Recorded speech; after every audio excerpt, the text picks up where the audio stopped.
German chancellor ફ્રીડરિચ મેર્ઝ 12 જાન્યુઆરીથી ભારતની મુલાકાતે પ્રધાનમંત્રી મોદી સાથે સંરક્ષણ અને વ્યાપાર મુદ્દે કરશે મહત્વની મંત્રણા. ભારતીય વિદેશ મંત્રાલયના પ્રવક્તા રણધીર જયસ્વાલે સત્તાવાર જાહેરાત કરી છે કે જર્મનીના ચાન્સેલર ફ્રીડરિચ મેર્ઝે આગામી 12 અને 13 જાન્યુઆરી દરમિયાન ભારતની 2 દિવસીય મુલાકાતે પધારશે.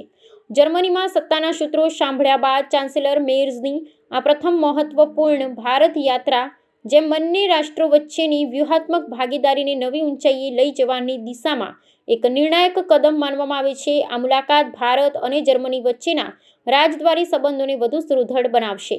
આ મહત્વપૂર્ણ પ્રવાસ દરમિયાન ચાન્સેલર મેર્ઝ અને પ્રધાનમંત્રી નરેન્દ્ર મોદી વચ્ચે ઉચ્ચ સ્તરીય દ્વિપક્ષીય બેઠક યોજાશે.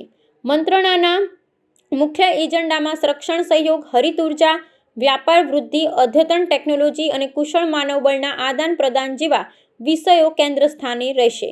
યુરોપમાં જર્મની ભારતનું સૌથી મોટું વ્યાપારી ભાગીદાર હોવાથી આર્થિક સંબંધોને વેગ આપવા ઉપરાંત બંને નેતાઓ રશિયા યુક્રેન સંઘર્ષ અને હિન્દ પ્રશાંત ક્ષેત્રની સુરક્ષા જેવી વૈશ્વિક ભૌગોલિક રાજકીય પરિસ્થિતિઓ પર પણ ગહન વિચાર વિમર્શ કરશે.